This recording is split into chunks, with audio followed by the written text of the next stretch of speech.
With a tear in my eye. This is the greatest moment in my life. Yo, ooh, someone's cool today. Down with the kids. Yo. Oh, how we doing, mate? All right? Yeah, I'm doing good. Yourself? Oh, a bit ropey, actually, bud. A bit ropey today. Okay. I went over my sister's yesterday and had a few drinks last night with my brother-in-law and my sister. I played a bit of darts and stuff. And, you know, I don't know if since it's been because I've had COVID or whatever, but I'm just tired whenever I have a drink now. The following day, I'm just exhausted. Well, not having COVID and staying safe and infection free, I can't relate, sir. Can't relate. Yeah, I don't know what it is, man. It never used to bother me. Like, you know, I quite famously never got hangovers. Do you know what I mean? But now, it's not a hangover. I just feel absolutely wiped out. What a great start to the Christmas episode of Chain Wrestling. Christmas, mate, honestly, chirpy and cheerful. Chirpy and cheerful. Anyway. Good afternoon, good evening, good morning, wherever and whenever you may be listening or indeed watching from. This is Chain Wrestling Live with Mags and Sai, a Radio Tekkers production. I am the, as previously mentioned, slightly tired, you know, wiped out a bit sleepy Sai. But with me, as always, is the good Santa to my bad Santa. And my God, were those skits on that episode of Raw that we're going to look at later on fucking awful or what? The Christmas cheer, eh? I said to you, I didn't watch it. Mate, me and you are going to fall out. We're going to get to that later on. We're going to fall out about this. The Christmas cheer to my too much beer. I'm hanging. I really am. A podcaster who no one should ever vote for in the poll.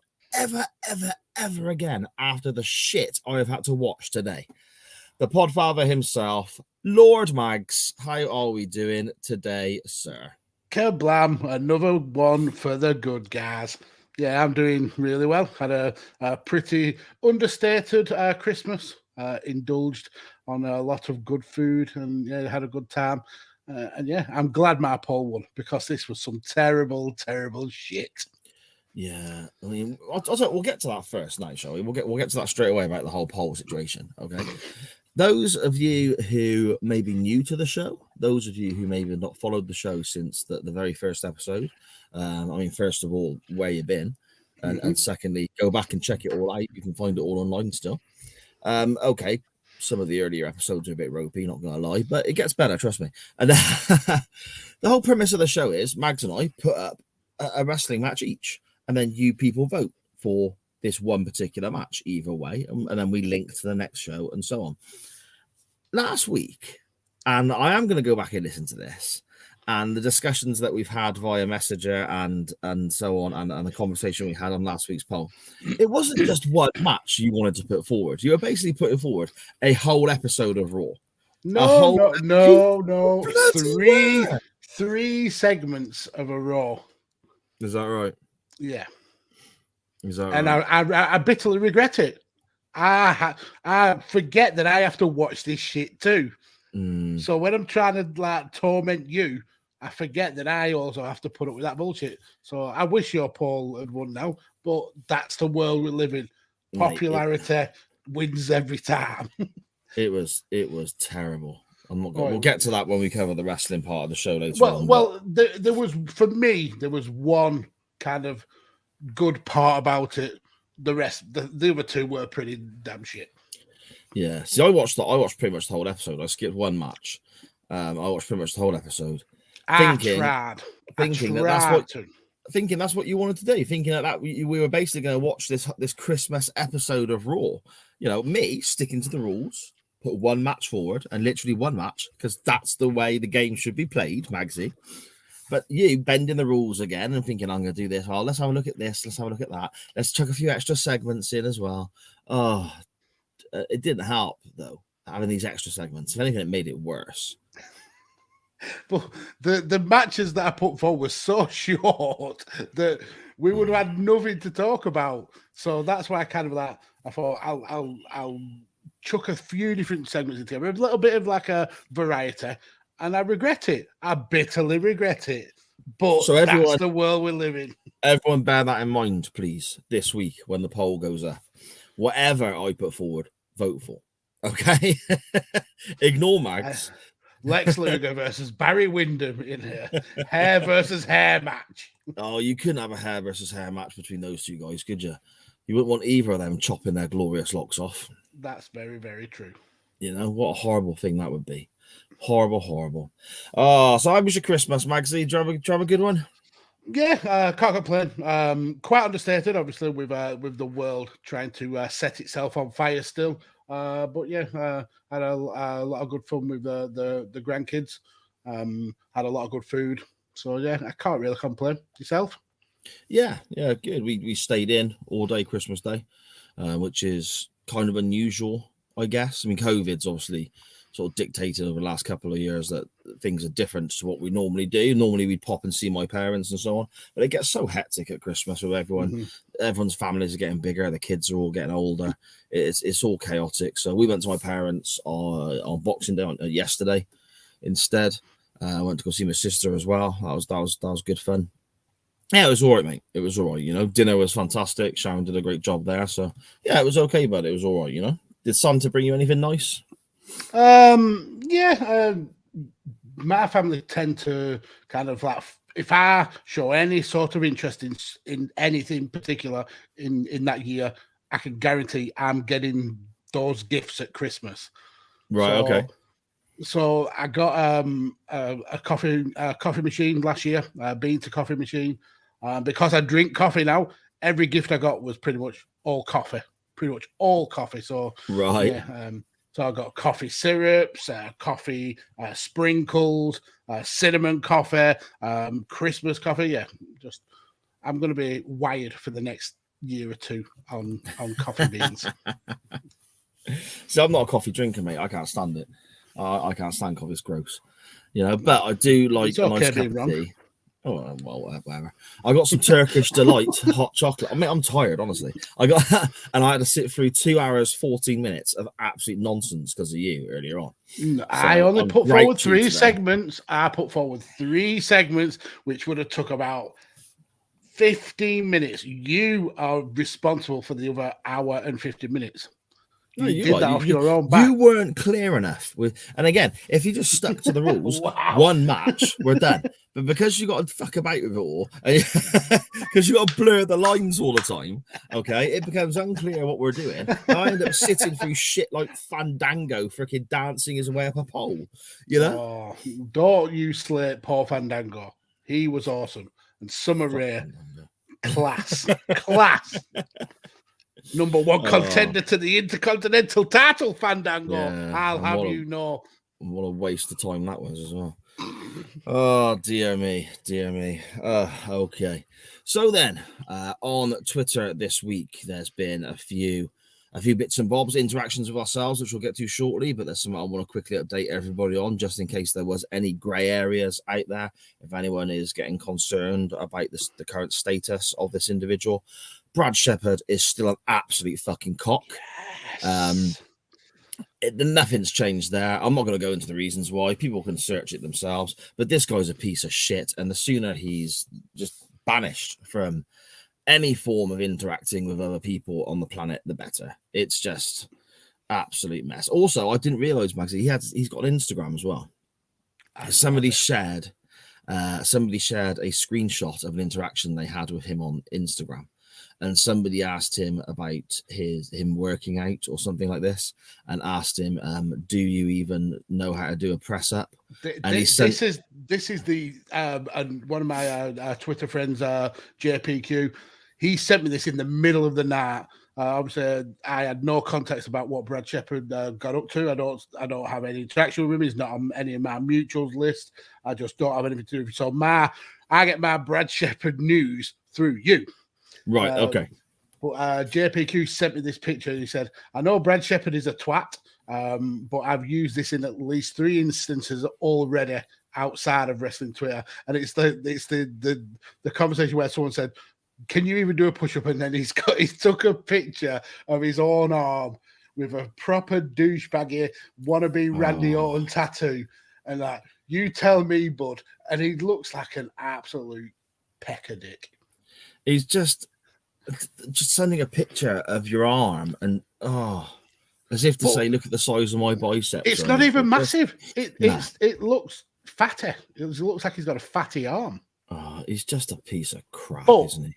I haven't looked up what he's been up to, so obviously he said something stupid or ridiculous. So I'm sure you're gonna fill us in on that. Yeah, okay. I was just gonna sort of skirt around it and just say the guy's still a bellend, but yeah, okay. Basically, he today, I think it is today, isn't it? Marks the 1 year anniversary of the passing of Brodie Lee. No, was it not? Was it yesterday? I think it was Boxing Day. Yeah. Yeah. Okay. So,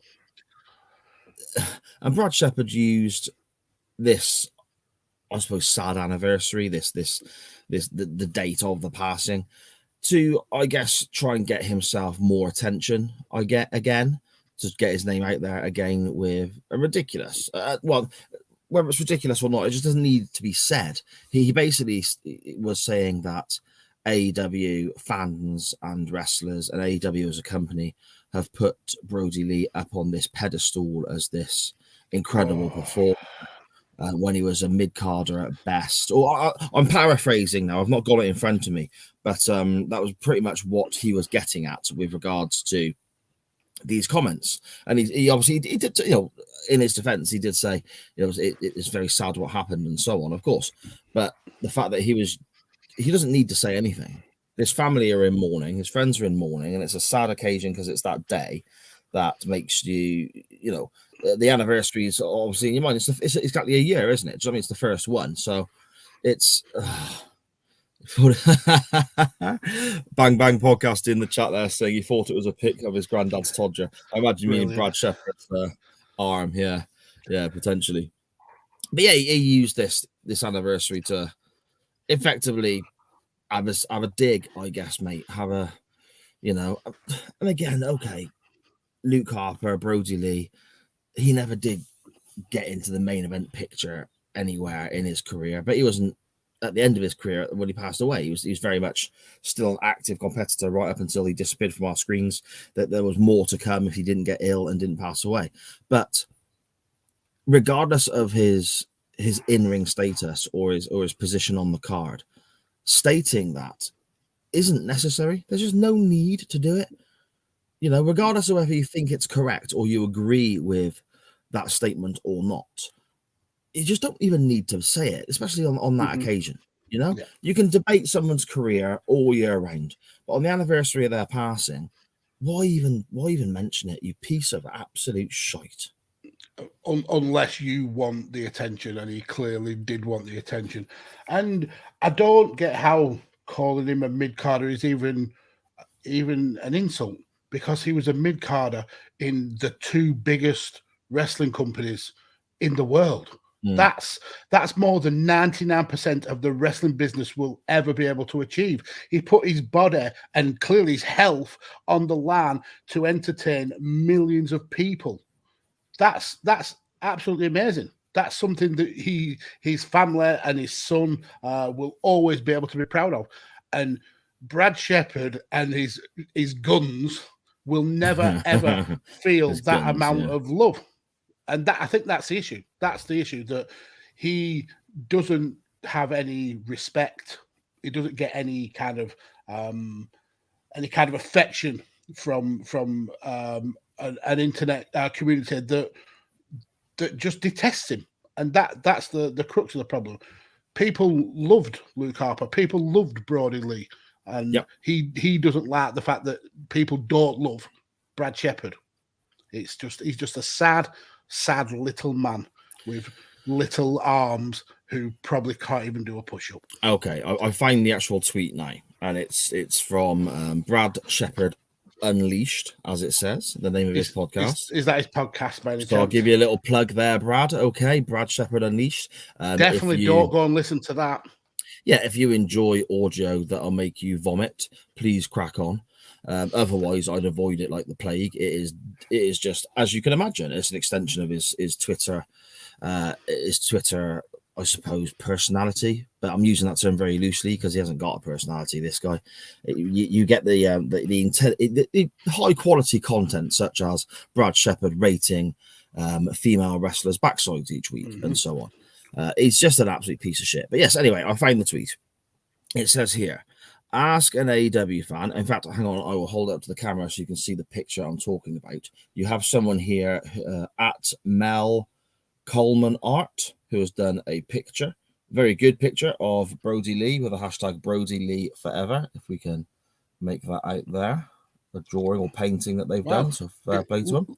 Looks like you. A little bit, mate. He's got less grey in his beard than I over there, hasn't he?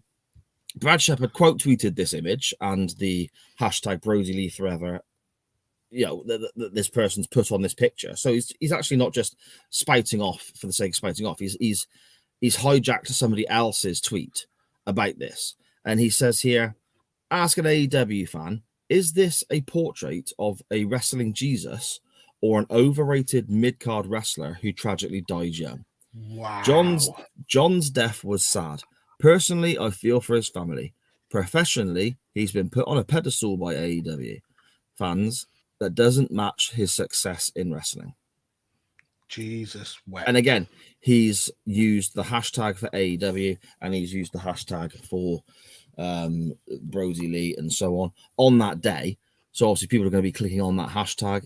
His friends may be looking at that hashtag. His family may be looking at that hashtag. And he feels the need to spout his drivel, his nonsense. He's just... And these are strong words, I guess. And apologies if this offends anybody, but he's just a fucking cancer. He's just a fucking disgusting human being. He's a cancer on our community. And the best thing you can do with a cancer is just to fucking cut it out. And that's what I hope that everyone does to Brad Shepherd. He's just fucking vile. And Matt Willis has said exactly how I feel in the chat.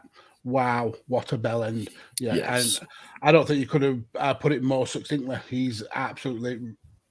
he's just disgusting to use the memory of a wrestler who people really took to, people really adored, to pimp your podcast and then in the same breath slate that wrestler's achievements and really kick the family when they're probably suffering the most. That takes a special kind of moron, and Brad Shepherd is certainly special.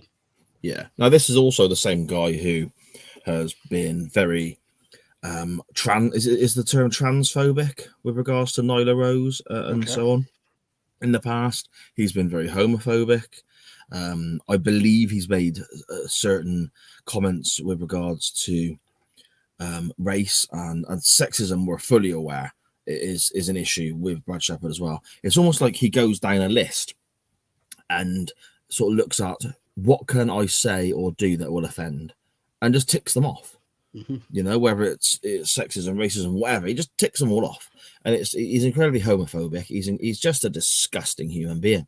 So as I said, I hope that people just cut the guy out, just get rid of him. He's an absolute disgrace. Report him whenever he tweets anything. Just keep reporting him. Let's just get the guy gone. Yeah.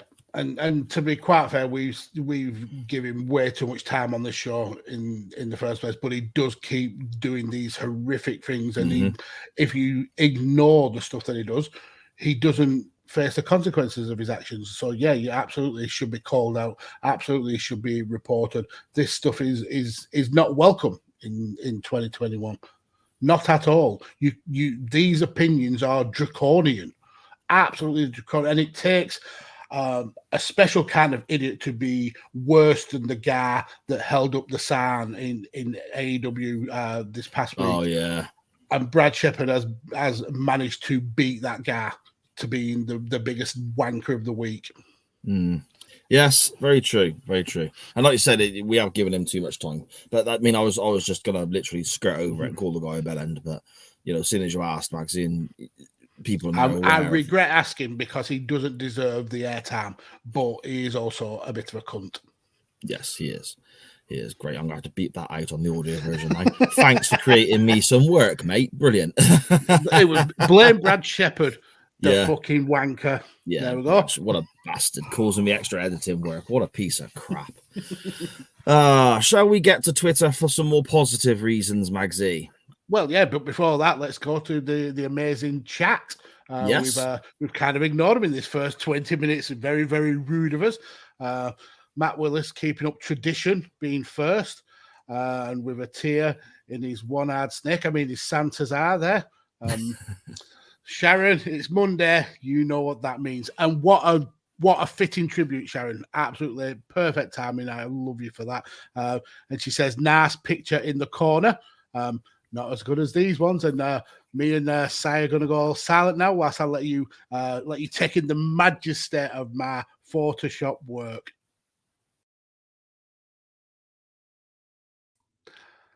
Look at them glorious bastards. Good Santa and bad Santa. That's amazing. Why have you got the picture of me looking like shit at the festival, though? It's the only picture I could grab. Oh, I look terrible, mate. Conor McCabe in the chat. Hello, sir. How are you doing? Nice to see you. Scottish Danny. Hello, sir. Coffee Lord. That is very true. Yeah, I'm addicted to coffee. It's the best drink ever. Andy, who we've just mentioned, saying Merry Christmas, guys and gals. Yeah, and definitely check out Andy's his little series on Christmas crackers, giving a little bit of fun over the Christmas period. I got the special day. I got the Christmas episode where we had a bit of sing along, and we found out that he doesn't like salt or pepper on his food because he's a fucking weirdo. On any food? He doesn't like condiments or seasoning. Okay. He also had a childhood issue with peas, so he's scared of peas. So I've not listened to in the last week. I've not listened to hardly any podcasts at all. I've got so much to catch up on. It's ridiculous. But so I'm unaware of all of this that's been going on with regards to funny eating habits there. But I mean, peas, okay. Some people like veg, some people don't, whatever. But not having salt or anything. That's an odd one for me. Well, listen to the episode. I call him out on it. That's for damn sure. Matt Willis again in the chat saying hashtag Brad Shepherd update, and another person who's gone well out of his way to provide Christmas crackers over this festive period, becoming a yearly tradition now with Matt and his little Christmas crackers. One that we did, sir. We did a Matt Willis Christmas cracker. Going back to Andy saying, I thought Brad Shepherd's arm was a picture of his granddad's toddler. That is still brilliant. Matt saying, it was a terrible thing to say at the best time to do it on the anniversary when he passed. I want to see him put in a cage with Lesnar. And he said, indeed, very offensive to the rainbows. I know he's been horrific to rainbows. Doesn't like the colour red, apparently. Right. He's C **** Millwall Chris. Hello, sir. Welcome to the chat. And also Francine Webb, VASK Tech Her. If you understand what that means, I don't particularly. Matt Willis, you now have a late addition to the NWT on your WhatsApp. Yes. Sir. Yep, I've got it. Yep, thank you, Matt. And me tormenting poor, bold old man Andy by bringing up peas. That's a story he needs to tell. He was tormented by sticking peas up his nose. Up his nose? Yeah. Okay. I'm intrigued. I'm going to have to listen to this now, definitely. I'm going to have to check that out. It's almost a two-parter because it's followed up a couple of days later. And I think it's with Chris Bellis. It may be Chris Bellis. And he mentions having peas, and he's like, nope, don't do peas. I'm scared of peas. They send me out in like a cold shiver. And we really get into it. And Chris is in the background going, oh, what have I brought up here? I didn't realize this was a counseling session. But yeah. So yeah, I believe I'm speaking with Andy tomorrow after he's been incredibly patient with me. I had internet issues. Obviously, I was poorly as well. And then I rearranged recording the Christmas cracker with him for tonight. And then I had to message him back again and say, can't tonight. I've actually got a show I already do on a Monday that I totally forgot about, which is this one, obviously. That's why you nearly rocked up just on time. I was on time. I was here before we went live, wasn't I? By about 18 seconds. Yeah, well, 18 seconds is enough, isn't it? Hey? I was trying to catch the first half of the footy, look. And they're saying you northern buggers and your piece. So, yeah, let's get on to this non-wrestling topic then, sir. Yeah, okay, and I'll tell you what we'll do. We will start with Matt Willis via WhatsApp. Basically, we just decided that seeing as it's the episode closest to Christmas of Chain Wrestling Live, we want to hear your stories about Christmas. So whether that is good experiences, bad experiences, overindulging on Christmas, Christmas Eve, Boxing Day, or any other time, just Christmas tales in general. And we had a few different responses come through. This little disclaimer, this one from Matt Willis, I've not read. Hopefully it's, clean and so on. But yeah, we'll start with Matt via WhatsApp. That's just come through to us now. He says here, late addition to the story list, but it's a classic. This story goes back in time to the mid-2000s and chronicles an example of where the Willis family win at all costs mantra comes from. One Christmas in 2007, to be precise, my sister, my mum, my brother, and myself all sat down for the traditional Boxing Day game of Scrabble. The game has progressed well until my mum, who has an O-level in English, if you don't mind, decided to put down the word socks, spelt S-O-X. It was promptly challenged by all three of us. Upon learning that we were correct, my mother did the only respectable thing. She tipped the board over and stormed off. Not change the O to an E or an A, but threw all the Scrabble pieces all over the floor. It has since been referred to, it has been referred to since forth as the incident in Matt's family. Another Christmas example of our competitive nature goes to 2010, where the same four suspects were playing Just Dance on the Nintendo Wii. We were so focused on beating each other, we weren't even trying to beat the target score anymore. It was perfectly summed up by my brother's girlfriend, who asked my stepdad, "What are they doing?" To which my stepdad, not even looking up from his book he got for Christmas, said, "It's a Willis thing. Just let them get on with it." Wow. He says Christmas is amazing, and he cried this year with everyone actually getting together. Yeah, that's the big thing, isn't it? Everyone's all, after last year when we were very much told you can't do that, seeing people this year was great. So, well, you were told to not do that unless you were part of the Conservative Party, and you were clearly allowed to. Well, yeah, let's not start me off on that, mate. I'm tired and grumpy, and I'll get all ranty. See, board games at Christmas, mate. I ain't about that. I'm not a big board game fan at the best of times. As we've had an episode where we discussed board games in the past, I bloody hate Monopoly for a start, and that's one that my kids really enjoy playing with the wife and so on. I cannot stand it. I don't want to be involved. I don't want to be in the room just because I can hear people arguing, and it gets me wound up as well. Yeah, it can cause arguments, especially if you've got someone who cheats as a banker. That's usually an issue. But yeah, I get your point. Some board games can be tense affairs. Yeah, I haven't played Scrabble in years though. Probably since I was at school. Yeah, we when the missus first got an iPad, that was one of the first apps she downloaded was Scrabble, and we'd sit around a little iPad on the table playing virtual Scrabble. It wasn't the same. I bought us a chess set a week or two ago. Actually, when we went into isolation when we all had COVID, I bought a little mini chess set because I played chess a lot at school, and I've always enjoyed playing chess. But my middle daughter Livy has never played it, and she doesn't know how. So I ordered this chess set, thinking our isolation, our lockdown, our locked up in the house like the lepers that we were, would be I'd take an opportunity to teach my kids how to play chess. It's still in the cellophane wrapper, mate. I've not even opened it. So. But I still hope to teach my daughter how to play chess because it's a game I enjoy. So yeah, the smokers in my household, they have a chess set in the conservatory because they're banished from smoking in the main building. They've got to go Right. out in the cold, and they play chess out there a lot. They've got like a little kind of mini chess league going, I think. Yeah, I don't partake in that. Do you know how to play? Or Oh yeah, I'm pretty good at chess. I just don't go in the concert. it's so humble with it too.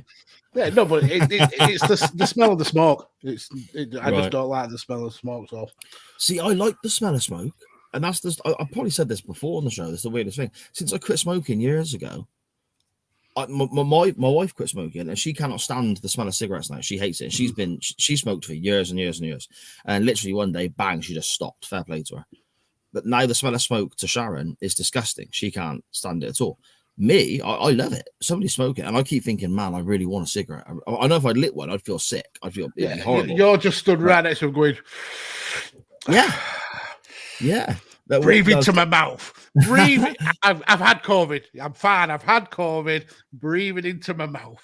Getting the bus back from work, there was a young lass who I worked with who smoked, and she used to light a cigarette whilst we were waiting for the bus, and she'd apologise and walk away and try and fan it away from me. And I was like, no, don't worry about it. Come here, you're fine. You're there following her. She turns around and you stood right behind her. I'm just sort of walking down the street, slowly sniffing behind her. I can fully see you rocking up at the bus station, looking on the floor for any dockers that are not fully stood on, just to pick them up that. Oh, what? No. I like the smell. Where's it gone from me liking the smell of cigarettes to me being some sort of freaking homeless faggins? That was a big jump. That escalated really quickly. I mean, not that big of a leap, but you just give off the docker pick a vibe, like the works ashtray. Right, everyone, get back to work. See, that's something else. The ashtray, or like fag ends left anywhere. That's gross. I don't like the smell of that. That's horrible. That turns my stomach. But somebody actually, and it's better as well if you're outside, and like if you're outside, if someone's just cut the grass or something, and people are smoking. Oh mate, that's banging. That's awesome. That is. You're a weird man. It has been said, yes. Dan Griffin, good friend of the show, at Dan Griffin 21 on Twitter. Send us a couple here. Hashtag hobo vibes from my wife. Thanks, Sharon. Dan says, one Christmas, his nan's false teeth fell out. Brilliant. No one could find them for love nor money until she pulled a cracker and the teeth flew out of the end across the table. So the teeth had fell into a cracker? I'm not sure. It says here the teeth fell out, couldn't find them for love nor money until she pulled a cracker and the teeth flew out of the end across the table, landing in an empty dish. To cue his granddad quipping, cracker toys get shitter every year. But I don't know. Maybe they dropped on her sleeve, or they dropped down her. They were on her hand without her realizing, or something. I don't know. I can't imagine her false teeth would have fallen into the cracker. That'd be amazing if that was instead of getting like a paper hat and a plastic comb or a giant paperclip, you got some old false teeth. That'd be absolutely amazing. Well, how would it get in there though? I've no idea. I didn't design the crackers. Maybe there's a cracker trapdoor. A cracker trapdoor. a tough door. Dan continues. For some reason, when it comes to Christmas work dues and shit that goes down, seems to always involve the CEO. One year, a new starter got pissed and had to be dragged away after insisting on giving him a lap dance. Wow. Amazing. One year, someone mistook him for a waiter and had him pouring wine. Brilliant. Surely you just and he did it. Yeah, surely you just say, wouldn't you? Come on, mate. I'm the CEO. I'm your boss, sort of thing. That's what I'm going with. Another year, someone got drunk and called him a "see you next Tuesday" a lot. On that last one, that's verbatim. Not me trying to slip that word into the show. The guy has repeatedly said to the CEO of the company, "I'll see you next Tuesday," and he's not. He's actually a really nice bloke. The guy insulting him was later fired for making death threats to his manager on Facebook. So he clearly was 2 pence short of a shilling. Oh, unbelievable. Fired for making death threats to his manager on Facebook. I'll tell you what, that is something kind of relatively new, isn't it? I guess that I started a job sometime in the last few months, and in like the employee handbook, I suppose the sort of contract kind of side of things, it says on there you're not allowed to badmouth the company or badmouth staff or people, your superiors or whatever, on social media or anything. And I'd never come across this before. Not that it's something that I'd normally do, sort of just slag off my work on Facebook or something. But I was sort of, oh, that's interesting. Do you know what I mean? Shows the way the world is changing. Yeah, very strange. Sharon in the chat saying it literally says it flew out of the end, you plebs, calling us plebs. Why? And then she apologizes, saying that was rather harsh. No, I don't accept the apology. No, me neither. And Millwall Chris saying they obviously fell into the open end of the cracker. I didn't ever think crackers had open ends. If crackers had open ends, surely the bits would just fall out. Yeah. I thought they were kind of sealed with just like the pull string popper bit. Unless he means, like, you got the middle bit, aren't you, where all the stuff is, and then you got the 2 bits sealed, and then you got the 2 bits you hold on to. Unless he means they fell into that bit at the end. Yeah, I suppose. And then surely someone who was holding the cracker would have gone, this is a bit crunchy. It's like it's almost batting me. A bit crunchy. This is a bit crunchy. Okay. We have Scottish Danny at Scottish Juggalo on Twitter. He says here, Christmas 2004, we had a lady neighbour of a certain age who liked to drink quite a bit. She ended up calling a cab to her family's at triple the price, mind, pissed drunk. When her cab arrived, she got in the back, only to realise it wasn't actually the cab, but a total innocent. I'm assuming when he says total innocent, he means that a car has pulled up and she's got in thinking like a it was a Brilliant. I mean, if that were me, triple price, I'd have happily took her on a journey. Like a quick 25 quid or something for running someone to the nearest pub. Yeah, signed. A little bit of a extra few quid in your pocket at Christmas, isn't it? Exactly. We have at Millwall Chris 1 on Twitter. Millwall Chris in the chat, wondering what part do you pull of a cracker? Well, the end. Yeah, the cracker end. The crumbs. The cracker end. The end of the cracker. Okay, yeah, that makes sense. Oh, wow. You are a grumpy sod today. Mate, I'm so tired. I'm just not with it at all tonight. I don't know what's wrong with me. It's the lingering COVID, I think, coming back to kick my ass. Mm-hmm. Bill Chris says his Christmas story is Christmas 2021. Caught the COVID on the 20th of December. It was a shit Christmas. So a fun time was had by all in the Hamilton household. My sympathies go out to Mill Chris about that. Like, it's obviously it's horrific having COVID. I explained I was so poorly myself. Mm-hmm. Chris says that he's felt rough as well. He's been having to isolate the whole time over the Christmas period. He's still not out for another, I think 3 or 4 days was the last counter that he displayed. So yeah, hopefully, Chris, those days will pass very, very quickly, my friend, and you're feeling better soon. Okay. Yeah, same feelings from me, and I've got to give you props for the big boss man gif as well. Yeah, classy touch to it. And I can't kind of empathize with COVID because I've been very, very lucky to have not got it, but I did have my booster jab, and for the first time in all the 3 injections, that gave me a little bit of grief. The day after, my arm was aching. Yeah, I couldn't put it in any position that kept me comfortable with it for like the whole of the day. So I feel I've suffered along with you lot just as much. Yeah, well, I don't think you have, but yeah. Okay. I also had a little bit of a conversation on Twitter earlier today, Magsy, about Christmas music. Okay. Because something funny happened this year. in that I don't know if it is a COVID related thing or because again I was stuck indoors for 10 days in the build up to Christmas as opposed to being out and about and in the pubs or the shops or whatever. I didn't really hear Christmas music this year. Wow, really? You know, and normally it's about everywhere, isn't it? It's on the radio. I mean, I don't put the radio on at home, so I might hear it in the car. I might hear it in a shop or something like that. But being at home for the whole isolation period, and then when my isolation ended, it was virtually Christmas time anyway.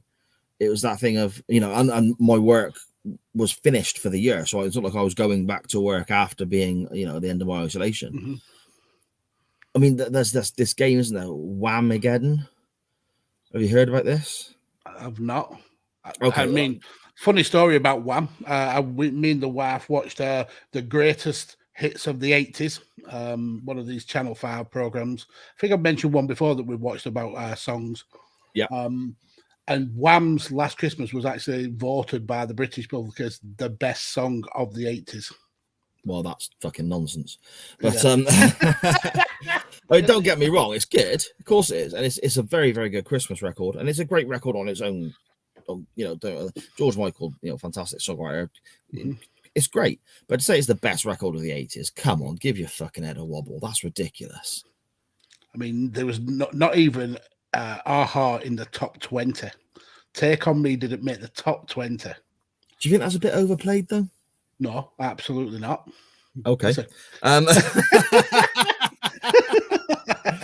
there we go. Yeah, this game, Whamageddon. I think I'm saying that right, Whamageddon. It's people are. It's fairly new. Like somebody I know who lives elsewhere now, so I only really sort of keep up with them on social media and so on. They're talking about it all the time with their family, and they basically from the game starts the 1st of December, and you've got to go as far as you can into the month without hearing Wham, the Christmas record. And when you hear it, you're out. So you got to just avoid the radio and all this sort of stuff. And it's a game they're all playing online.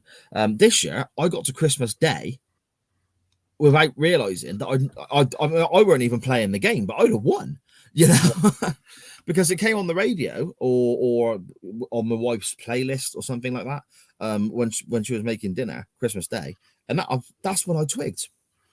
I've not heard this year, and then I started thinking about it a little more. I mean, to me, the best Christmas record, you know, going is the Slade one. I've not heard Slade this year, the Christmas Slade record, which is insane because that's everywhere, isn't it? Mm-hmm. You know, and it kind of got me thinking about Christmas music in general, and you know, do people? It's kind of forced upon you every December, isn't it? What are people's opinions on Christmas music? Magsy, do you like a bit of Christmas music at Christmas? Yeah, well, this was something that was brought up on the Bang Bang Christmas Crackers. He asked everyone what their favorite Christmas song is, and I think it's hard nowadays for an artist to write a Christmas song that kind of sticks. If you think of all the classic ones, they're all from like the 70s, 80s, and probably early 90s. Stuff like Wizard, Slade, Shaking Stevens. They're all the lovely bit of shaky. Yeah, exactly. They're all the ones that you remember. Like I couldn't tell you the last 10 Christmas number ones because they're all X Factor bollocks, aren't they? Well, apparently Lad Baby, some bloke called Lad Baby has had the last 4. No idea who the wanker is. But yeah, I like the way that even though we both don't know who that is, we just assume he's a wanker. No, there is a reason why I assume that. Okay. Now, so there's been a lot of obviously kind of discourse over the year about Boris Johnson, the Conservatives, and there's a band, kind of like a punk band called the Cunts, spelt with a K to stop the swearing. I assume you're aware of the band. I've heard of a song about Boris Johnson. I'm assuming it's them. Yeah, so they brought a song out last year called Boris Johnson is a effing C. Right. And then this year they brought out a remix of Ghostbusters saying Boris Johnson is still an effing C. Right, okay. So they obviously that's kind of like a political statement song. But this lad baby who's had the number ones for the last 4 or 5 years, now they've been doing the songs for charity, which is absolutely brilliant, for food banks. Superb that they do that, but the food banks only get a small percentage of the money. This guy, this lad baby guy, he's apparently bought a 1.25 million house in the last year. So he's clearly making a hell of a lot of money.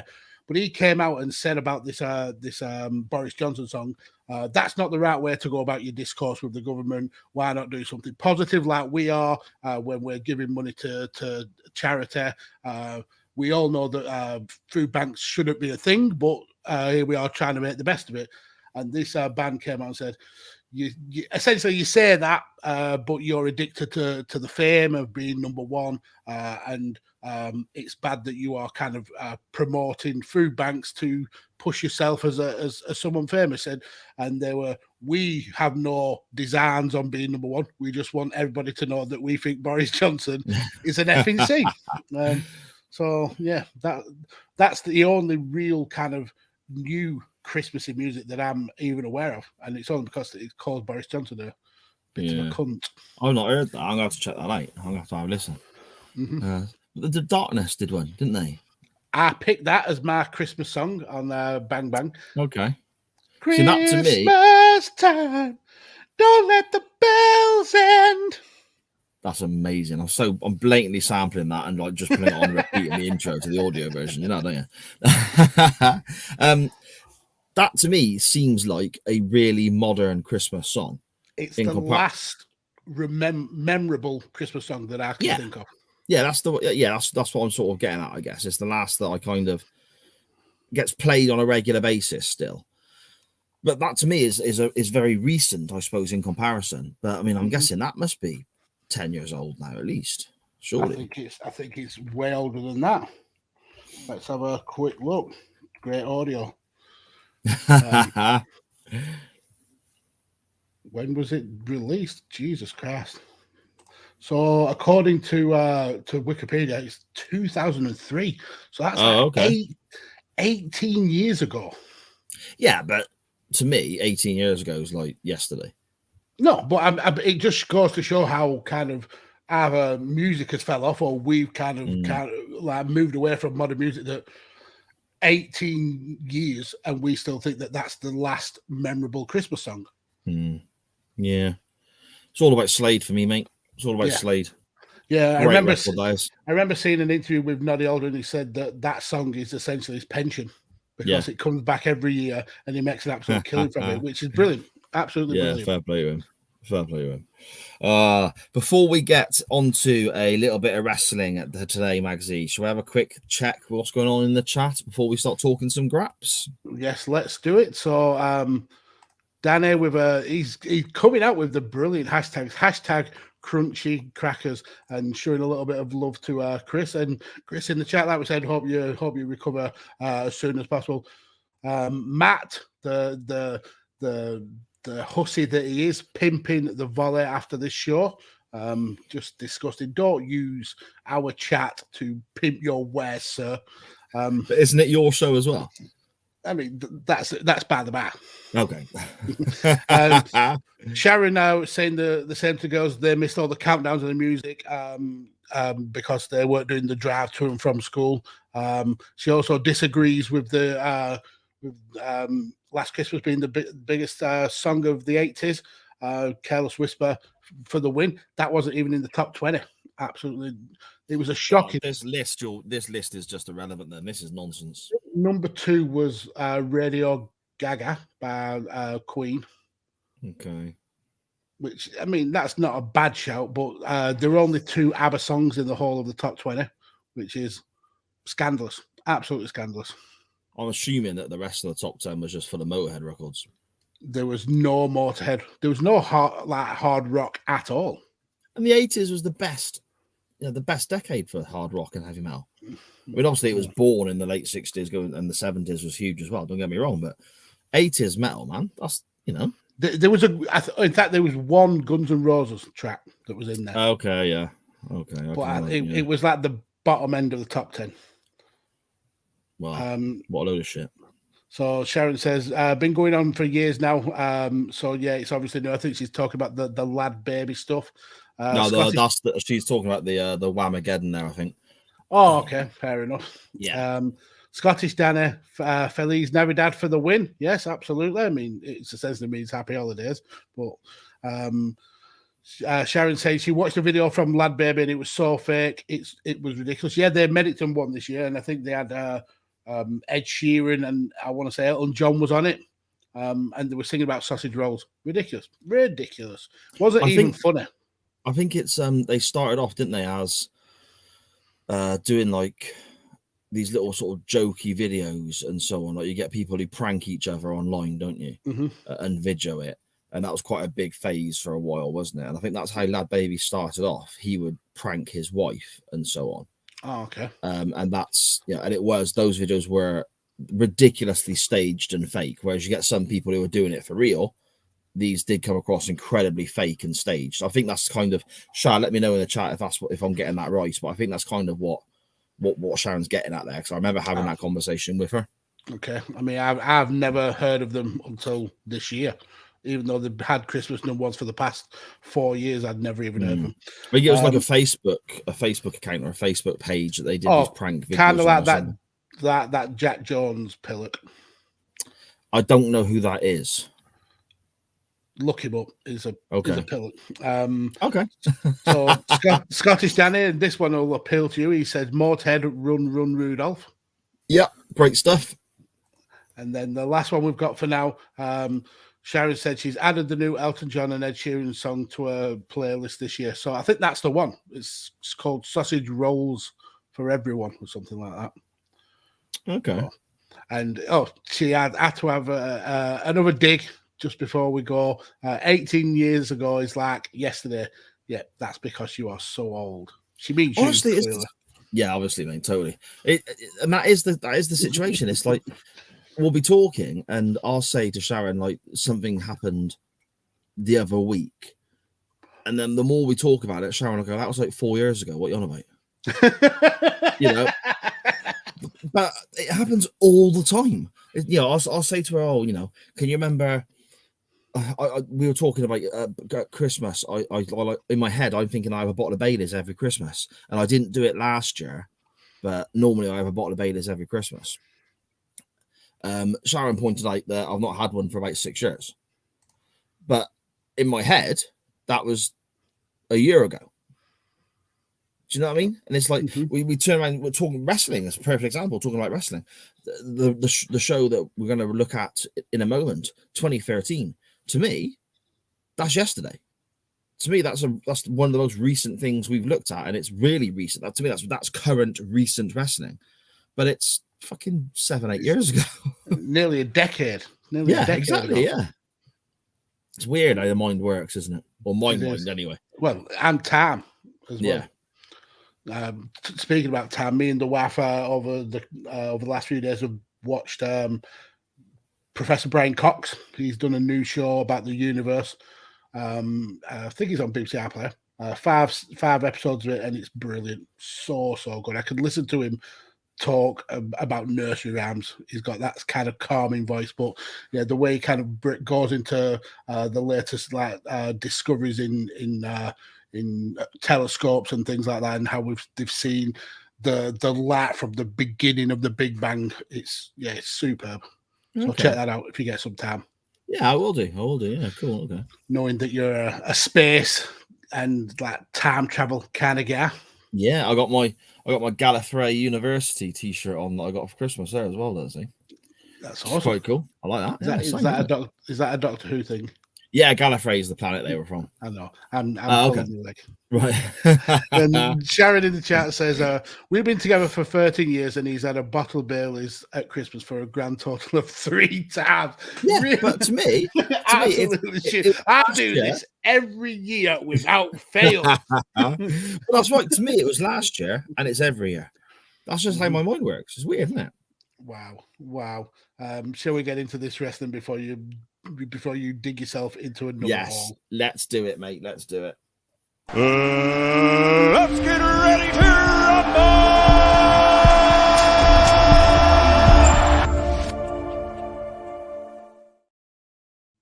Right, I'll just get out my extensive amount of notes I've made about this 2-hour show that I thought I had to fucking watch all the way through. You didn't. I never said that. I specifically stated 3 segments of the show. And I tried to do what you did. I tried to watch through it, and I got to the segments and I thought, no more. I've had enough. This is fucking ridiculous. It was not good, was it? It was not good. I mean, the opener was okay. So where did you get to then? Where did you stop? So I watched the beginning with Kane giving out candy canes and the Authority coming down to the ring, and then Kane pushes a fan who doesn't want a candy cane and makes him have about 15 of them, and then they essentially the McMahon Helmsleys thank themselves for Christmas. They've saved Christmas. Then we had that. I think there was a battle royal, kind of like skipped through that. That didn't interest me whatsoever. Got to the Sin Cara and Kurt Axel match. That wasn't too bad. Then there was the promos for Daniel Bryan and Goldust and Cody Rhodes against the Wyatt family. I watched that. Ended up watching that match, and then we were getting to the segments that we were covering. And then after watching what we had to, I watched the segment with the Darren Young and Titus O'Neil. Is that promo? Didn't watch that match because I wasn't into it, and then I skipped forward to watch the good Santa v bad Santa stuff, and then turned it off instantly. What a wanker! Brilliant. I'd had enough. To be honest, you kind of missed a couple of things that weren't bad then, really. I mean, before we dive into it properly, we should sort of just recap, I suppose, what we're doing. Magsy's option on the poll won again. And about one vote. Was it one? I know single vote. I know the percentage was very close, but I didn't figure out the votes. It was by one vote, was it? Oh, wow, okay. So whoever voted for that, you know who you are. You did this. I wonder if it was me just clicking on the wrong one by accident or something. That sounds like something that I would do. The option that won was a couple of segments from the Christmas edition of Monday Night Raw, which aired on the 23rd of December, 2013. And this would have been one of the... I mean, it was a 3-hour show by then, wasn't it? It was. I thought it was still in the kind of like 2-hour era. Yeah, me. But yeah, when you watch it on the network, it was 2 hours 15 or something like that. Yeah. Oh my goodness, did that just seem like it just took ages? Just took so long. People complain about ad breaks and so on in wrestling now. When you watch an episode of Raw, there's so many adverts. Watching this back with the adverts removed, and you literally have the 2 hours and 14 minutes or 2 hours 15 minutes of this episode of Raw all together in one hit without the adverts. It kind of made me wish that the adverts were still there for a break. Yeah, because it was just so. But it also goes to show that almost all of that third hour is adverts. Yeah. 46 minutes of a 3-hour show is advertising. Yeah. That's insane. Scandalous. Yeah. Now, what they don't edit out on the network is also recap packages. And we had, off the top of my head, I can think of 3 straight away that recapped on the most recent pay-per-view, which was TLC, and the episode of SmackDown that aired before the episode of Raw that we're looking at. And those recap packages were a good 5 minutes long each as well. Yeah. So I know it's a big criticism of WWE television now that you don't get masses there to hook you in of new stuff, but it's not a new situation. This show is, 7, 8 best part old. Best part of 8-9 years old, and it was an issue back then. It was, and being someone who hadn't watched kind of Raw for such a long time, going back and kind of trying to plow through an episode like this, you can tell that this wasn't aimed at my demographic anymore. This was, it felt like a kids' TV program. It was aimed at kids. It was ridiculous. It was silly. And I get that wrestling can be silly. There's all different kinds of wrestling for all different kinds of tastes, but it kind of made me not miss WWE, if you know what I mean. I'm glad that I'm out of that kind of routine of watching 3 hours of Raw week in, week out, because watching the first hour of this show drove me batty. I couldn't imagine sitting through 3 hours every single week. Yeah, and it's that thing, isn't it? We say all the time that not all of wrestling, and especially when it comes to WWE, not all of wrestling is aimed at us. No. We appreciate that. We're two blokes in our 40s who appreciate a certain type of wrestling, you know, that WWE doesn't always offer. Now, there's still some good stuff to be found, don't get me wrong. Yeah, absolutely. You know, but there's a lot of it now is not aimed. We're not their target audience. But with this episode here, and I suppose it's an example of the worst of WWE over the last decade. It's insulting to people's intelligence, I think. The whole bad Santa versus good Santa thing. Okay, I can get on board with that. They're doing silly skits. They're having a bad Santa being miserable and grumpy and mean to the kids. They're having a good Santa being nice to the kids and so on. I can get on board with that. It's for the kids. It's for the children. You know, okay, sound. The minute they start talking about saying the outcome of this match meet will decide whether Christmas is cancelled or not. It's not, yeah, okay, I'm an adult. I appreciate it's not aimed at me. But a fucking 5-year-old kid ain't going to buy that crap, is it? No. You know? Christmas is cancelled all over the world because Damien Sandow won a wrestling match. Piss off, Vince. Come on, mate. And then building to the show, you see that there's kind of, like I said, recaps, and there's one recap of him being the Santa where someone goes to sit on his knee and he puts a towel down in case the kid pisses on him. And you find out that was something that happened the week before. So this is something they were building to. This was a storyline that they were building to. Yeah, it was ridiculous. Oh, it was absolutely ridiculous. The Authority opening the show, as you mentioned, Magsy, it just reminded me of why I've kind of drifted away from WWE, I guess. The Authority themselves, I've got no major issue with. I think sometimes it is incredibly overdone, but the heel owner or the bad guy general manager, I think does serve a good purpose on a wrestling show. It can advance storylines,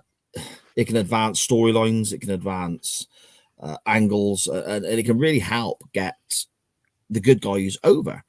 However, every single episode of Raw, starting with Triple H's music for God knows how long, and they come to the ring and they cut a promo, and this is the perfect example because the three of them would come to the ring, Kane, Stephanie, and Triple H, and they would talk for a good 10 minutes, and then Randy Orton, who is the WWE World Champion at this stage, would come to the ring. He would then talk for a few minutes. Yep. And other than literally running through a few of the matches that were coming up, which to me isn't essential for them to do, the commentators can do that or whatever, this whole 10 to 12 minute segment accomplished absolutely nothing. No. It was completely pointless. Apart from to say the show is Christmas based. You're absolutely right. Because even the part with Randy Orton coming out was he comes out in his ring gear with his titles, looking like he's ready for a match, and then says, "Oh, I've been given the day off." Well, if you've been given the day off, what the fuck are you doing there, ready for a match with your title belts? Why are you even in the arena? They also mentioned someone else who's been given the day off, Jerry Lawler. Where was Jerry Lawler? He was in Memphis drinking eggnog. He wasn't backstage waiting to come out to tell people he was day off. It made no sense. No sense at all. Absolute ridiculous. And the thing is, it wasn't like Randy Orton was told, okay, you got the day off, and then he jumps the babyface at the end of the show, and it's all a big swerve. That was it. You didn't see him again. Yeah. So what was the point? I didn't watch it. Yeah, you didn't see it. Yeah. You can see, I played through, mate. I played through for the benefit of the CWF. You know, and that's I why you're a this. better man than I. I've literally got a note saying Orton arrives, yawn, because it was a nothing segment. Mm-hmm. Yeah. This was followed by a 12 Divas tag match where they're all dressed in Christmassy attire, and that was I so saw bad. Vicky Guerrero with the reindeer antlers and thought this isn't for me, and skip past this. There is. Did you see the spot where they were linking arms? Well, no, because I skipped past it. Okay. Well, I don't know how far you were into it until you skipped it. I saw Vicky Guerrero with Right. antlers, Okay. and that was enough for me. Okay. And it was next segment, please. Beep. Right. She used those antlers on someone's butt as well. Oh, thanks. Like literally the sponge antlers. She ran up and hit somebody in the butt with them whilst they're on her head. And did they sell it like it hurt? They sold it like they were very surprised. I'm not sure if that was an attempt to sell pain, because I'm not going to lie, the selling in this match isn't exactly Ricky Steamboat or Ricky Morton levels, you know. So, but there was a spot where the good guy team started off with I think it was Natalia linking arms with one of the Bellas, spinning her around, and she clotheslined her opponent. And I was like, okay, that kind of works, I guess. Then another team member linked arms. So now there's the three of them in a row. They span around again and clotheslined another opponent. Now, can you guess where I'm going with this, Mags? I think a fourth member. A fourth person came in and they closed. And this went on and on until you had all six in a row, literally linking arms and just spinning round and round and round in the ring with the one on the end clotheslining someone. It was fucking awful. It was one of the worst things I've ever seen in my 30 years of watching wrestling. Honestly, I was sick in my mouth. It was terrible. I was sick in my... So for next week's episode, I'm putting forward this 12-woman tag match. Oh, dear. I've got a note. I can't even tell you who won. No, I can. Natalia got the submission with the sharpshooter. But yeah, it was terrible. It's one of the worst wrestling matches I've ever seen. I've got a comment here saying spot where they're running, complete shit. So that's the level of notes I made.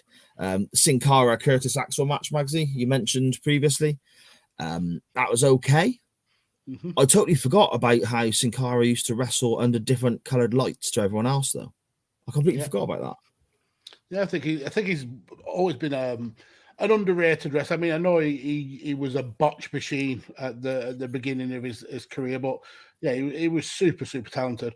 I think he wins by doing doesn't he do an angle slam and then a swanton bomb to win? Yeah, which is weird, stealing moves. But yeah, this match seems like it was way better than the opener.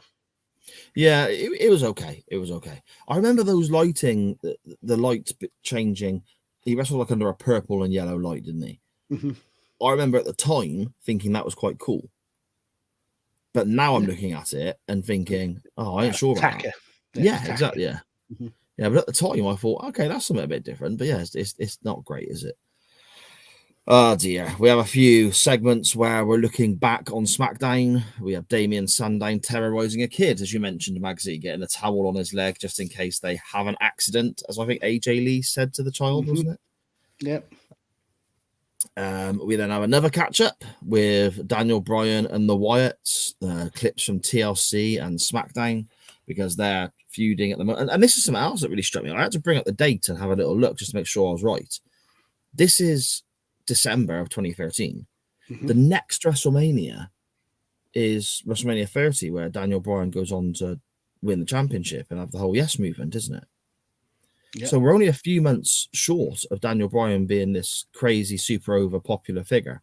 And here he is dicking around in the mid-card with the Wyatts and doing nonsense with them. And it just sort of really reminded me how it was the fans who got behind Bryan to make that happen, because WWE had no interest at all, did they?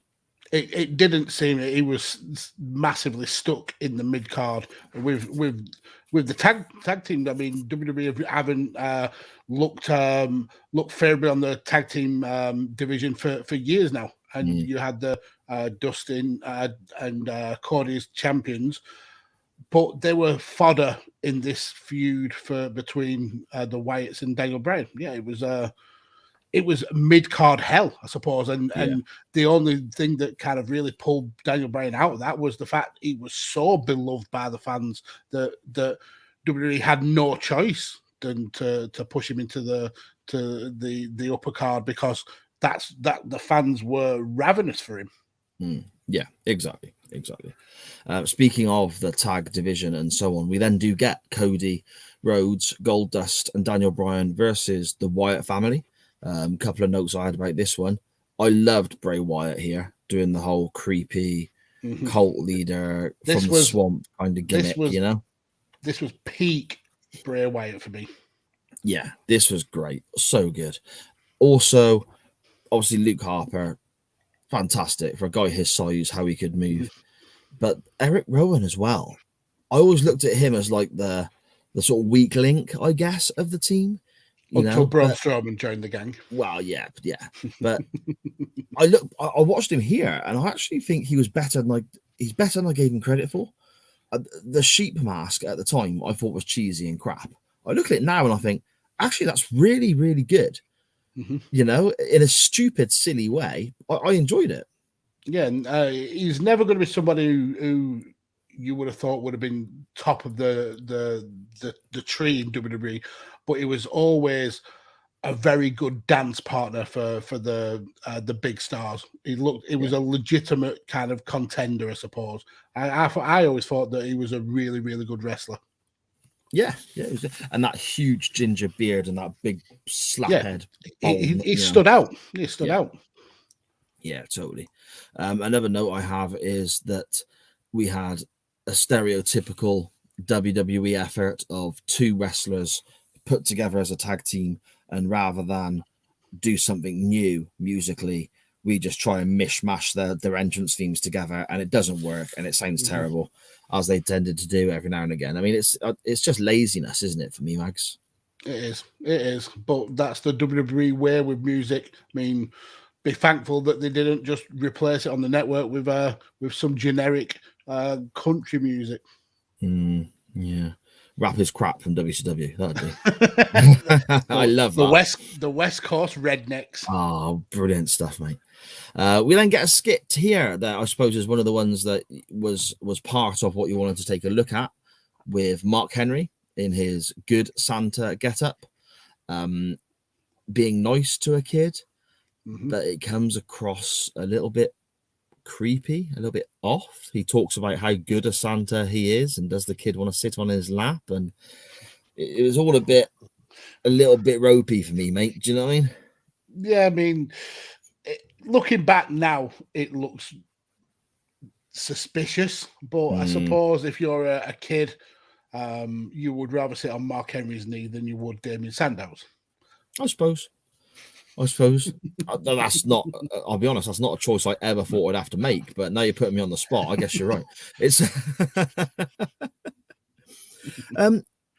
Bad News Barrett is hanging around outside a little bit throughout the show as well. Yeah, collecting money. I think it's the second or third time that you ended up seeing him.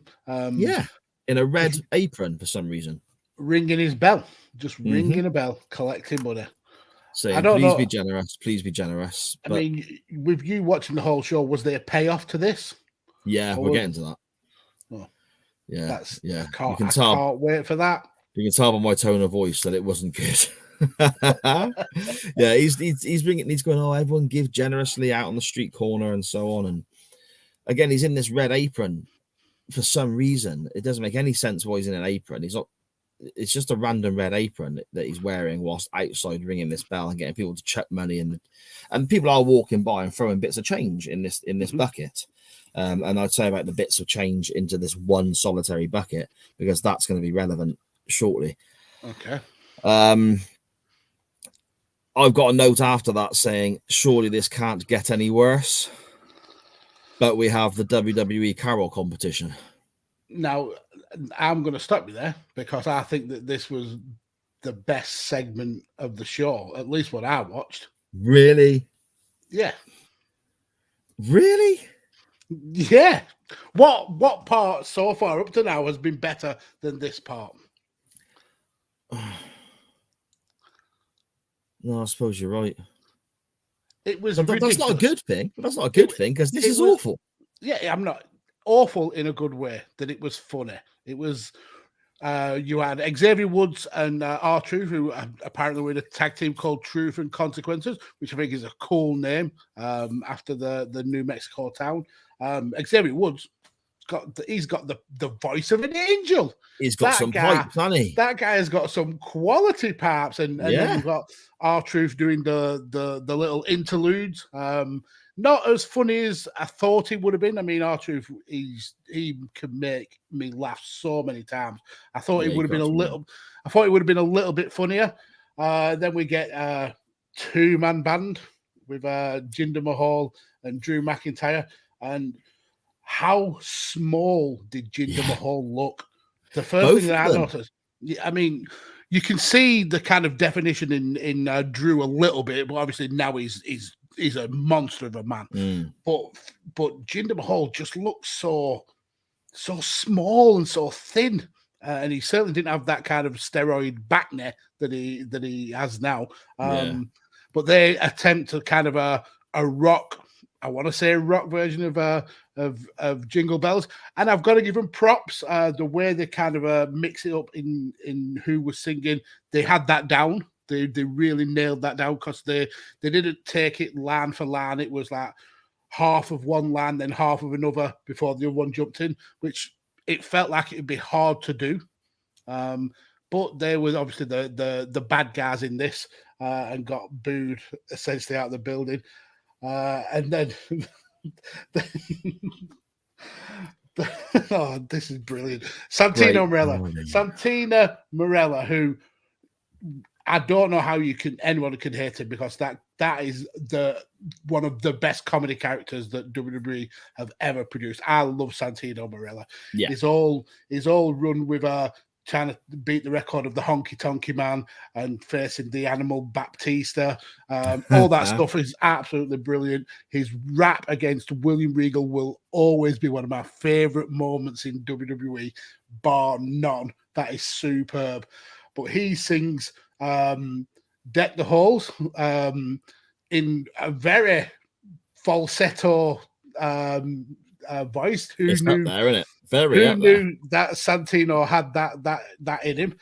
But the best part was Great Khali doing the fa la la la la's, but he clearly has no clue what he's doing, because he just fa la la la la, fa la la la la, fa la la la la, doesn't sing along at all with the song. But it's fucking hilarious. He's genuinely got no idea what's happening, has he? No, but he's loving it. He's absolutely loving being there. I thought it was superb.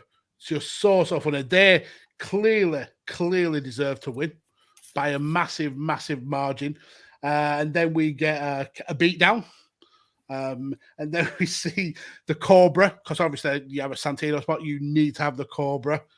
But the Cobra's got reindeer antlers on. It's so absolutely amazing. And then afterwards, to not adhere to kayfabe, he uses the Cobra to hold the microphone. It's fucking brilliant. And then they sing "We Wish You a Merry Christmas," and even Carly tries to chip in, don't know the words, and we get a final fa la la la la la la. It's brilliant TV. This was the best segment. I don't know about it. Brilliant TV, mate. I think that's a stretch, but compared to what had come previously, I can appreciate where you're coming from that. But to say it's brilliant TV, I'm not having that. I loved it. I thought it was amazing. The highlight for me was Carly. Carly's superb. Yeah, he's superb. He's got no idea what's going on at all. But the smile on his I wasn't going to say cheeky little face, but on his humongous face, his massive chinned mush. Yeah, it was absolutely heartwarming. I loved this segment. Thought it was hilarious. Oh yeah, I mean, I'm not going to go back and watch it again. So it's not. No, absolutely not. I don't wish that on anybody. No, definitely not. We get Fandango versus Dolph Ziggler next in a present on a pole match, which apparently was announced on the WWE app earlier that day. So there you go, people. You make sure you got the app. Do you have the app? No, I don't. No, I haven't got the app either. But we found out, I mean, it may have been announced beforehand. I don't have a clue. But we found out that present actually is a number one contendership for the Intercontinental title. So that means the winner next week will get a match against Big E Langston, or Big E as we now know him. Yeah, my takeaways from this match were, first of all, Dolph Ziggler's dropkick is freaking amazing, isn't it? It's so good. Before we even get to that, though, how short was Dolph Ziggler's shorts? Many a time I thought we were going to see the crack in the moon. Maybe little Ziggler is going to pop out and say hello or something. Exactly. They were so teeny tiny. But yeah, these are two really good wrestlers. Let's not beat around the bush. They can put on a good match. It wasn't this match. No, they can put one on. Yeah. This was Christmas silliness. Starts off with both of them essentially trying to climb the post and win the match in 30 seconds, as most kind of pole matches start with. And it doesn't go on for too long, so it's not offensive. We don't get a lot of kind of in-ring work. It's mostly aimed around that corner with where the pole is, and a lot of kind of almost reaching for the presence, and then the other wrestler makes a comeback and pulls you down or hits you on the back and stuff like that. We get a couple of times where they get crotched on the top ropes, but the finish is pretty cool and pretty good from Dolph. He ends up essentially being thrown from the post. He hits the post with his head, or he's rammed into the post. Then he drops off the post onto the floor and hits his head on the stairs as well, which puts him out. And Fandango is able to get the win. But yeah, this was not an offensive match by any stretch of the imagination. It wasn't a classic.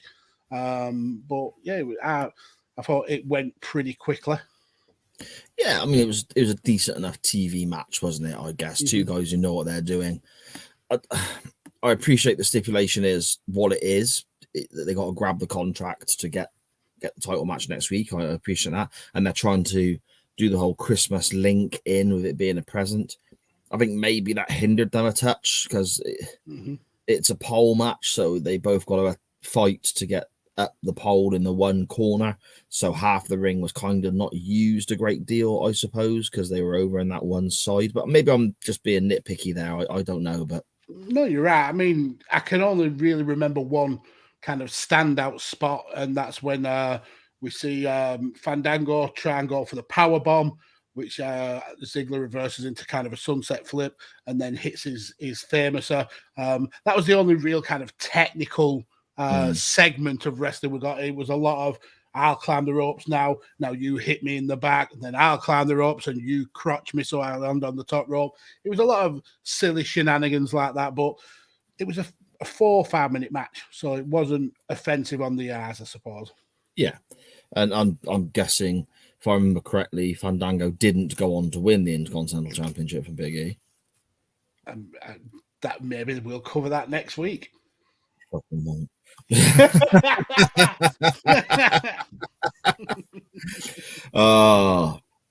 We get the primetime players versus the Usos, Magsy, that you mentioned previously. Darren Young gets the name of the city wrong. I didn't get this at all. I mean, maybe this was their gimmick. I don't really remember a lot of the primetime players' work, but yeah, he gets the name wrong, gets the whole of the segment wrong. Yeah, it felt ridiculous, and I just didn't get it. Yes, the Usos look good though, don't they?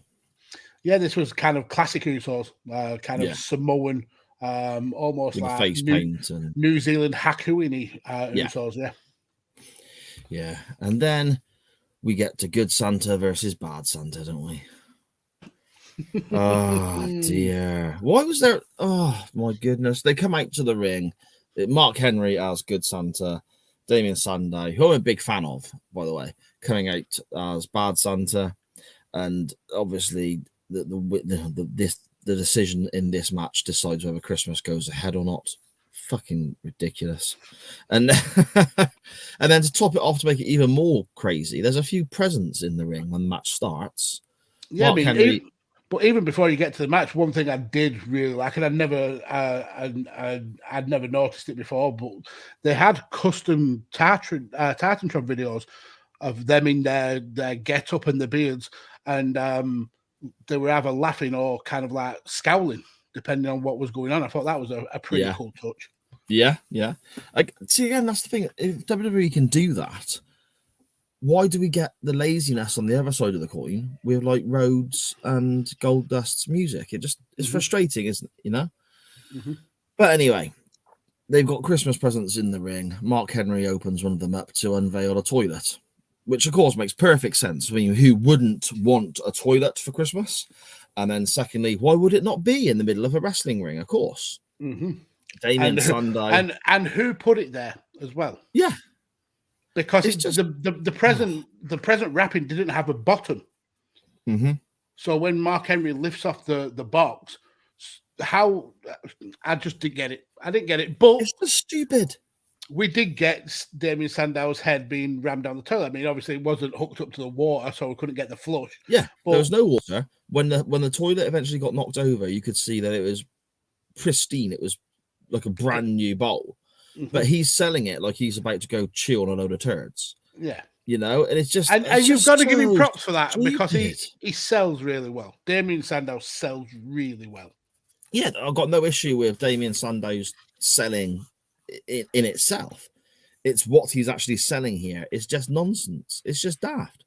And you're looking at kids in the crowd, and even they're looking at the ring like, what the hell is this? It's Vince McMahon toilet humor. Yeah. He in skits like this, he is focused on an audience of one. Him. He would have found this absolutely hilarious.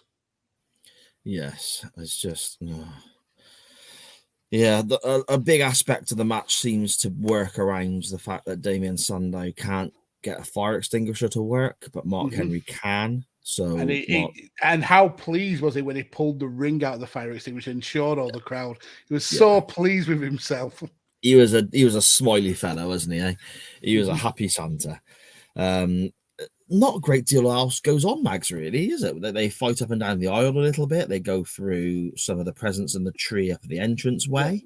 Sandow kicks the shit out of all the presents. Yeah. Reveals a candy cane or a kendo cane. Yeah. As JB likes to put it. Whoops Mark Henry for a little bit with that. Mark's able to kind of block one of the shots, gets the stick, snaps it, go back to the ring. And as if we didn't have enough of the fire extinguisher, that plays a big part again. Damien Sandow still, even though Mark Henry has took the pin out and used the fire extinguisher, he still doesn't know how to do it. Mark Henry volleys the fire extinguisher out of Damien Sandow's hand. I mean, that is some toe-breaking stuff. Yeah. Picks it up, sprays Damien Sandow again. World's strongest slam, and the 1, 2, 3. That's it. Yeah, that's it done. So I mean, that's you watched the rest. You watched the rest of the show, so let's quickly run through the rest of that. Well, yeah, I was gonna say that's kind of the end of what I'm guessing we were going to review and rate and mark. So we'll get to that in a moment. But yeah, I did watch the rest of the show. I hate myself for doing that. And we had Los Matadores with the weird little bull thing that they had. Okay. Do you remember those? Yeah, that's it. Do you remember those guys? I do. I totally forgot they existed until they came out. And I was looking at them like, is that Primo and Epico, the Colognes? I think it is, yeah. It wasn't good. And they were facing the Real Americans. Which was that Cesaro was one of them, I think. Yeah, so it's a very patriotic... Was it Cesaro and Swagger? I want to say it was Swagger. Yeah, very with Zeb Coulter or Dutch Mantel, as he was referred to. Or as we know him on Changing Attitude, Uncle Zebekiah. Yeah. And he's very much...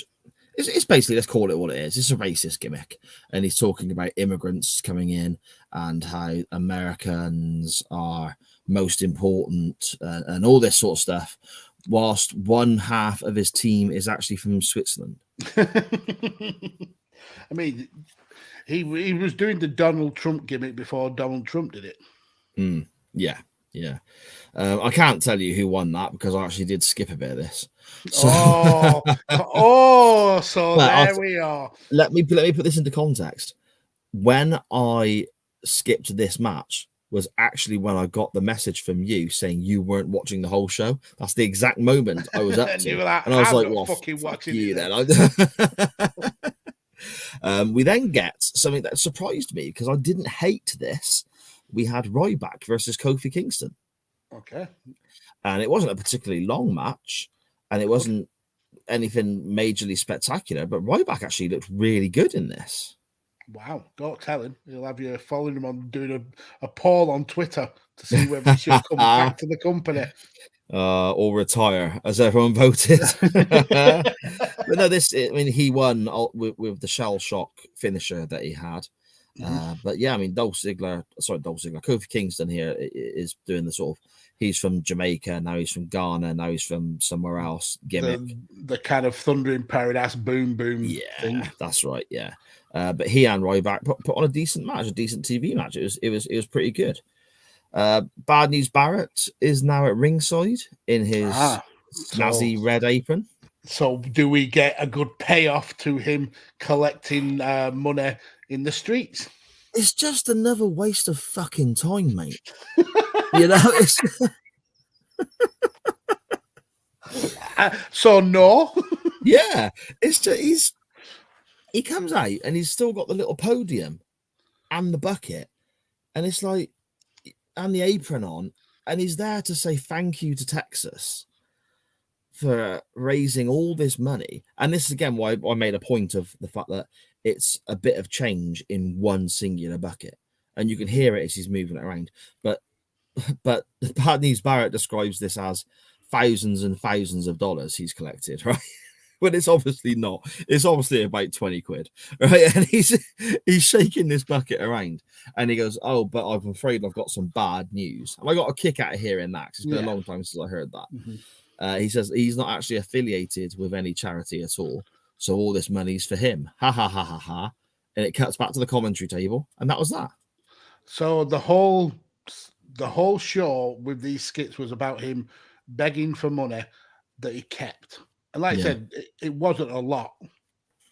It was just a waste of everything. Was it that hard up that on 2 days before Christmas, he had to beg for essentially $20? It was crap, mate. It was just absolute freaking nonsense. It really was. This made the divas all linking arms and clotheslining everyone look like Steamboat versus Flair. It was that bad. You know, it's just so awful. We then get an advert for the New Year shows, the New Year's episode of SmackDown and Raw coming up in the next week. The advert is something that's now going to be burnt onto my memory for the rest of my life. I'm never going to be able to escape it. It's the Big Show dressed as a baby, including basically being naked other than a giant nappy, and he's doing a little dance for us. I don't know what to say or make of this. It's just, again, it's just another example of the only thing I can think of to say is why is this a thing? Why? You know? Again, like the toilet, this is to cater to that audience of one because Vince would have loved it. Ha ha ha! Look at him. He's a 7-foot baby. Ha, ha, ha. Look at the size of that diaper. I bet he shits his pants. Make him turn face again. Yeah. Now make him the heel. Nobody boos babies, god damn it.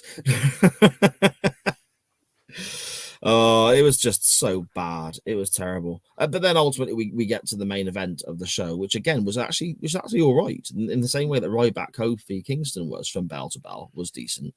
We got the Shield versus John Cena, Big E, and CM Punk in a 6-man. The second 6-man tag of the same show, maybe slight overkill potentially. Yeah, but this was a good enough match. It's a holiday show. Yeah. Yeah, and you got some big names on the show throughout, haven't you? You got the Rhodes brothers, you've got the Wyatts, you got Daniel Bryan, you got here Cena, Big E, Punk, the Shield. So you got some big names on the event as well. It goes to a stupid, shitty DQ finish when two members of the Shield are beating up Punk or Cena and refusing to get back out the ring. It's not great. And JBL at the very beginning of the match describes the Shield as having the best debut year of any faction ever. So I'd like to think that JBL is a fucking moron and should watch 1996 WCW. But there we go. Yeah, and that's where the show kind of ends. So great fun and a worthy winner of this week's poll. I think I'm the closest I've ever been to retiring from podcasting. The straw that broke the camel's back is Big Show in a nappy. Yeah, or Carly going fa la la la la la la la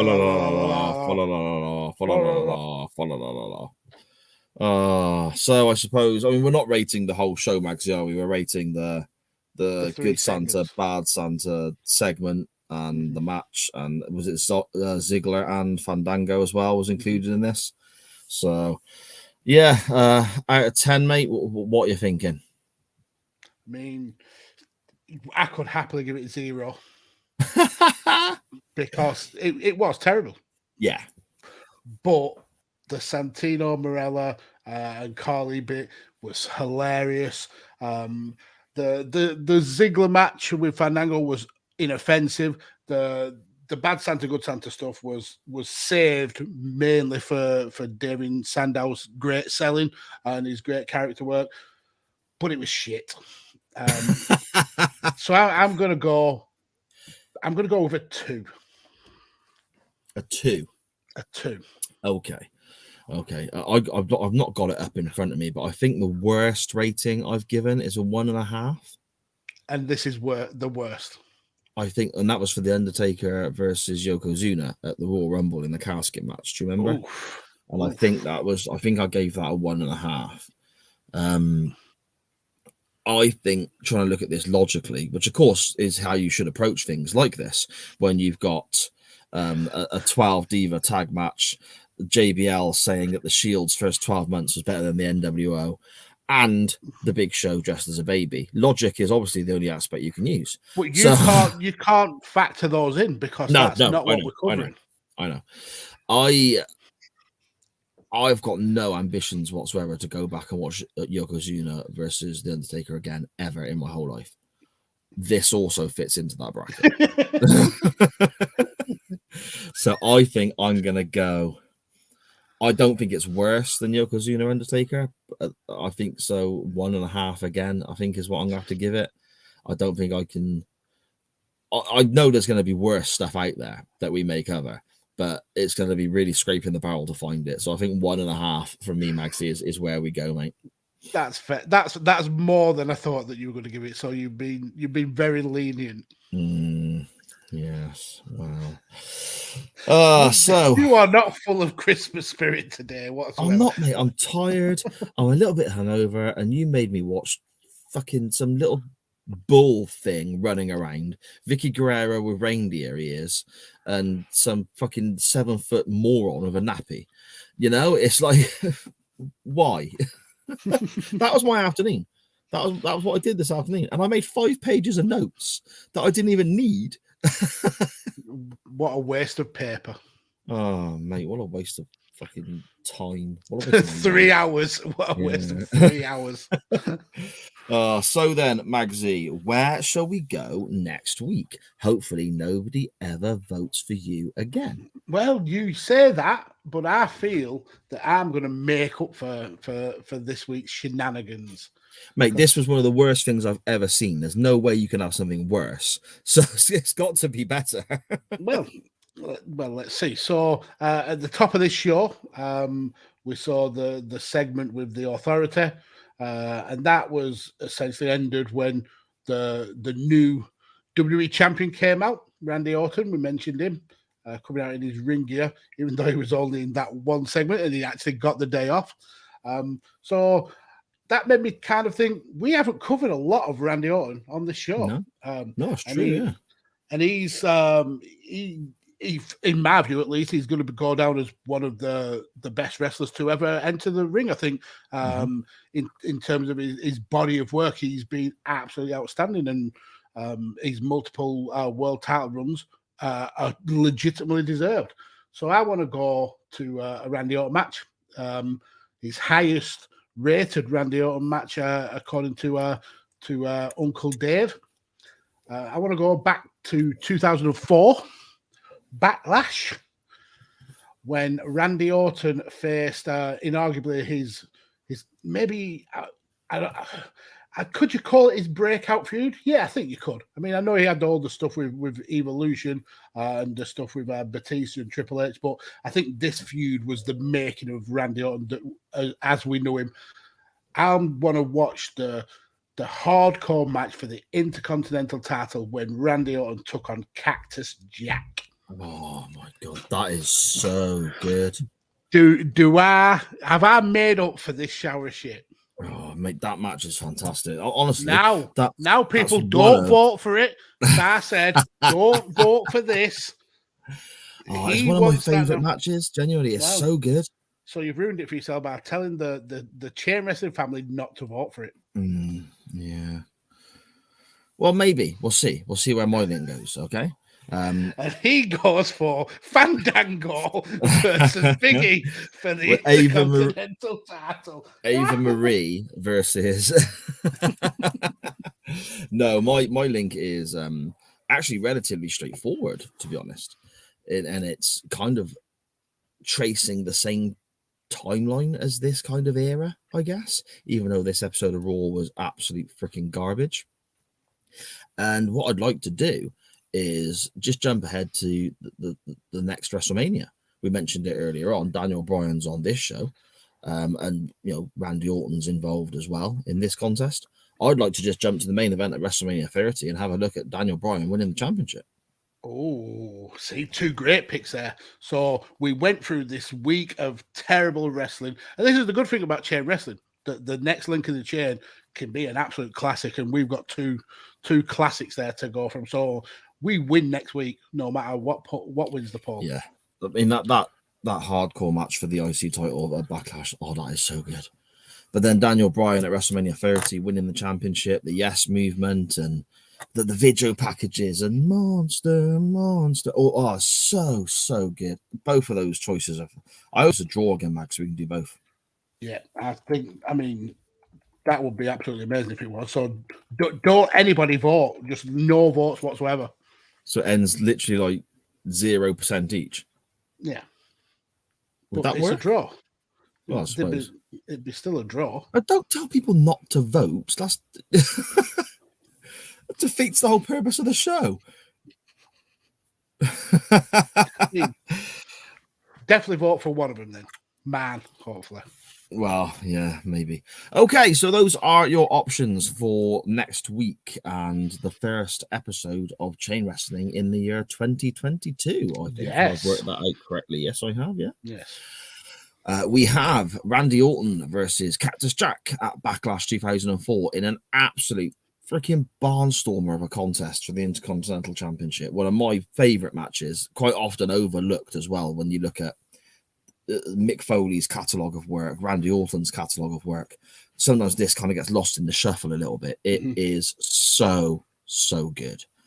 Or we have Daniel Bryan sticking it to the authority, shall we say, at WrestleMania 30 and winning the big one, winning the World Championship in a triple threat match there. Two brilliant contests. I'd happily cover either, but it's not up to us. It's up to you. You decide where we go. You vote. And basically sort of dictate where we head. So, yeah, those are your two options. They will be out on the show's Twitter midweek when the audio version of this podcast comes out. So, yeah, hopefully, well, I say hopefully I'll win, but honestly, looking at the two options, I don't really care. They're both brilliant. I'm happy to cover either. So, yeah, great stuff. Great stuff. Magsy, do you want to let everyone know whereabouts they can find you online? Let them know about the volley coming up straight after us, covering the weekend's football and so on. Yes, sir. And thank you for plowing through that awful episode of Raw, even though you're not feeling 100% your best. So I give you props for that. And I hope everybody in the chat and everyone who's listened back to this on the audio version, we had absolutely an amazing Christmas or Hanukkah or Feliz Navidad or whatever kind of celebration you subscribe to. I hope you had a really good time and had some good food, good drink, and spent it with some good people. And we won't see you again till the new year. So I hope your new year is absolutely amazing. I hope you make some really cool resolutions and you go into 2022 full of hope. And we can get through this pandemic together. In terms of the volley, yeah, stick around. We'll be around. It's right on this very channel, talking this weekend's football with myself and Mr. Matt Willis.